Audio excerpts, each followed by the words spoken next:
Hello दोस्तों, welcome back to my channel. दोस्तों, किसी भी चीज़ को जानने के लिए पहले उसके बेसिक को जानना ज़रूरी होता है। जैसा कि आप सभी को इस पेज के नाम से समझ में आ रहा होगा कि ये पेज इकोनॉमिक्स के लिए है, मतलब अर्थ जगत के लिए है, मनी से रिलेटेड है, स्टॉक से रिलेटेड है, इन्वेस्टमेंट से रिलेटेड है।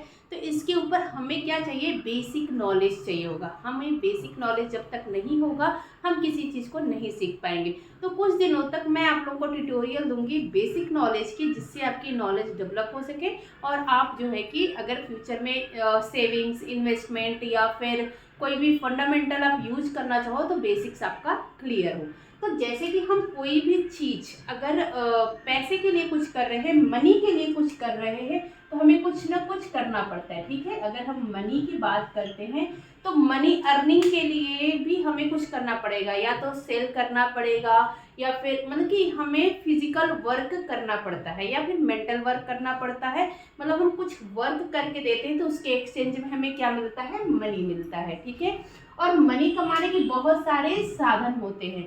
यहाँ शॉर्ट टर्म में भी लोग पैसे कमाते हैं, लॉन्ग टर्म में भी कमाते हैं, और सबके अलग अलग तरीके होते हैं। लेकिन ये मनी मिलता कैसे है, कैसे इस मनी को हम अर्न करते हैं, कैसे इसको कमाते हैं, इसका क्या सिस्टम है, ये कैसे आता है, तो इसके बारे में हम बात करेंगे। तो कभी भी पैसे कमाने के लिए हमें कहाँ जाना पड़ता है? मार्केट। कहाँ जाना पड़ता है दोस्तों? यस, एब्सोल्युटली राइट, हमें मार्केट जाना पड़ता है। जब हम मार्केट में जाएंगे तभी वहाँ हमें समझ में आएगा कि मनी कैसे आता है। ठीक है, तो जब हम मार्केट में जाते हैं तो यहाँ पर हम या तो बायर बन के जाते हैं, ठीक है, या तो हम बाय करने जाते हैं कोई चीज, या तो फिर हम सेल करने जाते हैं। ठीक है,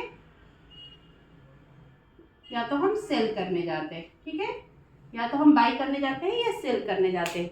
अगर हम बाय करते हैं तो हमारा पैसा जाता है, अगर हम सेल करते हैं तो हमारे पास पैसा आता है। ठीक है, अगर हम कोई चीज़ सेल करेंगे, चाहे अपना जो होता है कि हम अपना वर्क अगर सेल करते हैं, मान लीजिए हम किसी के लिए काम कर रहे हैं तो हम अपना मेहनत जो है कि सेल कर रहे हैं, तो उसके बदले में हमें उसके एक्सचेंज में क्या मिलता है? मनी मिलती है। ठीक है, ओके, तो सेल करके हमें क्या मिलता है? मनी मिलता है। अगर हम कोई कमोडिटी, कोई भी सामान सेल करते हैं तो भी हमें क्या मिलता है? मनी मिलता है।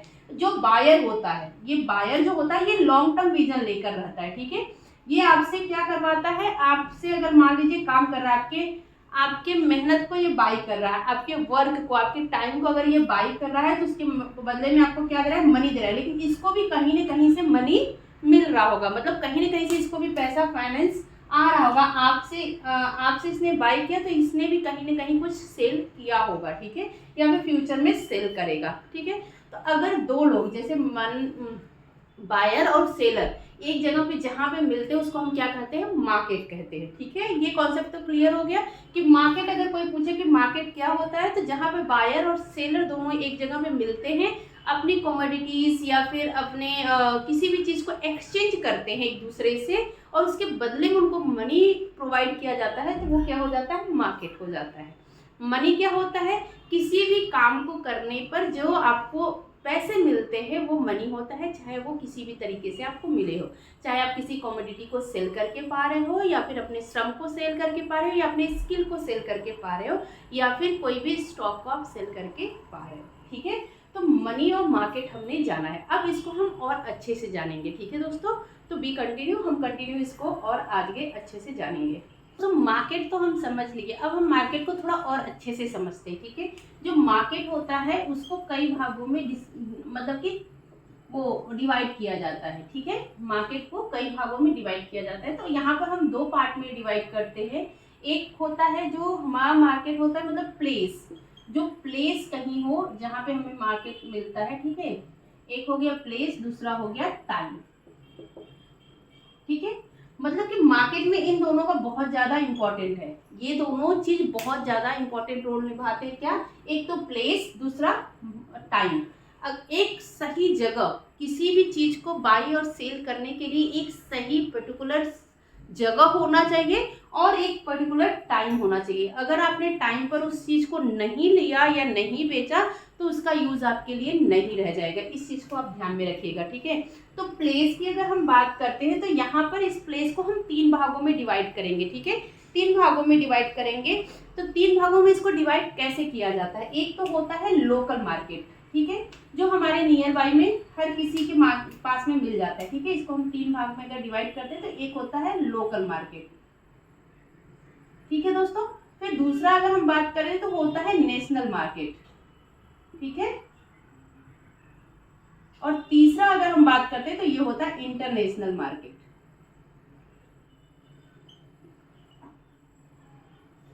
ये 3 टाइप के मार्केट होते हैं। ठीक है, तो हमने ये प्लेस जो होते हैं, ये प्लेस कौन से होते हैं? 3 प्लेसेस होते हैं जहां पर हम मार्केटिंग कर सकते हैं, मतलब कि काम करते हैं। ठीक है, तो एक लोकल मार्केट होता है जो हमारे नियर बाई होता है, जहां भी हम रहते हैं वो हमारे नियर बाई होता है, हमारे स्टेट में होता है। एक होता है नेशनल मार्केट, मतलब पूरी इंडिया, जैसे कि हम इंडिया में रह रहे हैं तो हमारे इंडिया का मार्केट हो जाता है। एक होता है इंटरनेशनल मार्केट, मतलब कि इंडिया के बाहर, फॉरेन मार्केट भी इसको बोल सकते हैं। ठीक है, फॉरेन मार्केट। अब टाइम की अगर हम बात करते हैं, ठीक है, पहले हम मार्केट को इसको और अच्छे से समझेंगे, लेकिन हम पहले टाइम की भी बात कर लेते हैं कि पर्टिकुलर टाइम क्या होना चाहिए। ठीक है, तो टाइम को डिवाइड करते हैं, तो टाइम को भी कई भागों में डिवाइड किया जाता है। ठीक है, टाइम को एक वेरी शॉर्ट पीरियड, ठीक है, वेरी शॉर्ट पीरियड, ठीक है, एक होता है शॉर्ट पीरियड, एक होता है लॉन्ग पीरियड, ठीक है, और एक होता है वेरी लॉन्ग पीरियड। ये 3-4 भागों में इसको भी डिवाइड किया जाता है। ठीक है, वेरी लॉन्ग पीरियड। अब उस, जैसे कि आपने कोई भी चीज खरीदी है, कोई भी कमोडिटीज ली है, या कोई भी स्टॉक लिया है, या कोई भी सामान लिया है, तो उसको कब कब आप कैसे सेल कर सकते हैं, ये आपके माइंड में जरूर होना चाहिए। एक होता है बहुत शॉर्ट पीरियड पे, जैसे कि आप देखते होंगे कि स्टॉक मार्केट में लोग डेली एनालिसिस कर करके डेली स्टॉक खरीदते और बेचते हैं, मतलब कि परचेज और सेल डेली चलता है। तो वो क्या होता है? वेरी शॉर्ट टर्म पीरियड होता है, बहुत ही शॉर्ट टाइम के लिए खरीदा जाता है। मतलब 10 बजे मार्केट खुली और 3-3:30 बजे बंद हो जाती है, उसी के बीच में आपको परचेस और सेल दोनों करना होता है। ठीक है, ये हो गया शॉर्ट टर्म पीरियड।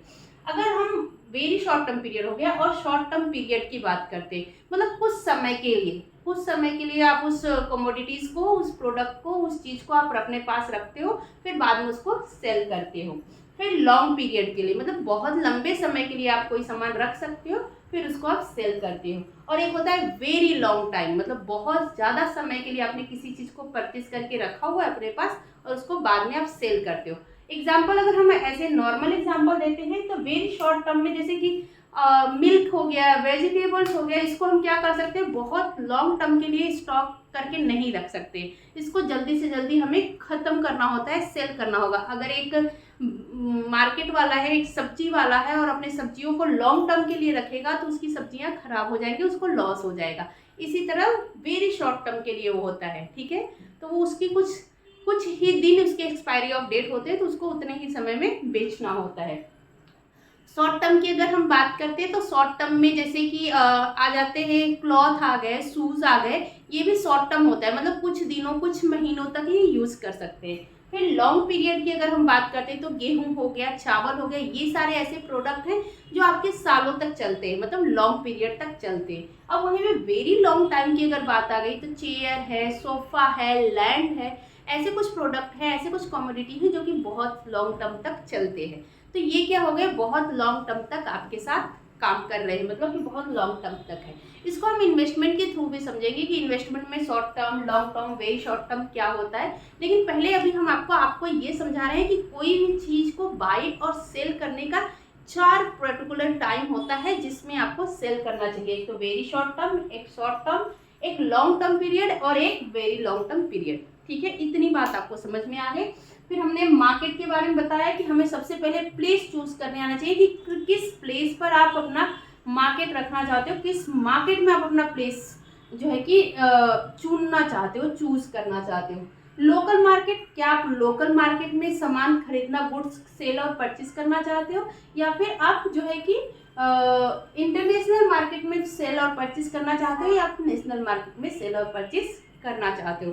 तो होप कि ये कॉन्सेप्ट तो आज आपका क्लियर हो गया, क्योंकि जब हम मार्केट में जाएंगे हम ये सब चीज करेंगे। हम अगर मान लीजिए कोई लोकल सामान हमने परचेज किया है और उसको इसको हमने परचेज किया और हमें अगर इसको सेल करना है, तो हम शॉर्ट टर्म में या लॉन्ग टर्म में, जब भी हमारा लॉन्ग टर्म का पीरियड का अगर पेरिशेबल होगा, हमारा सामान होगा, तो हम उस समय में हम अगर बेचते हैं, तो अगर हम नेशनल मार्केट में बेचते हैं तो उसके कॉस्ट क्या आएंगे।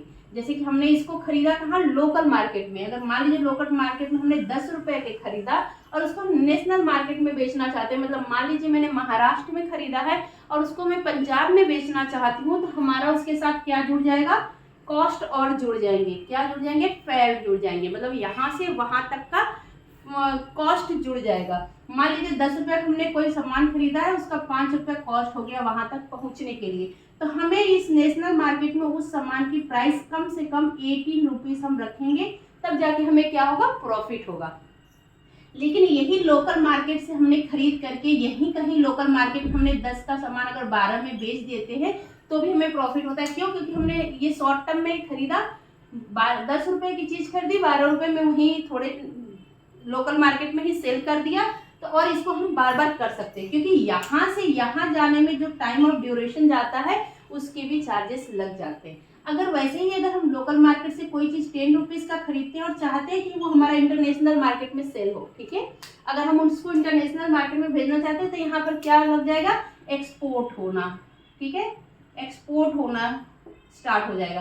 तब यहाँ पर और भी हमारे खर्चे बढ़ जाते हैं। 10 रुपए की कोई सामान है, उसमें 5 रुपए हमारे आ गए कॉस्ट, क्या, ट्रैवल, मतलब कि एक नेशनल मार्केट से दूसरे जगह ले जाने का कॉस्ट, फिर ये इंटरनेशनल कॉस्ट भी उसमें जुड़ जाता है। मतलब कि 10 रुपए की चीज अब हो गई है हमारे पास 20 रुपए की, और हम उसके ऊपर अगर प्रॉफिट रख के बेचते हैं तो हमें कम से कम 24 या 25 का बेचना चाहिए, ठीक है। तो यहाँ पर क्या हो जाता है, कॉस्ट बढ़ जाता है जैसे जैसे आप मार्केट चेंज करते हो।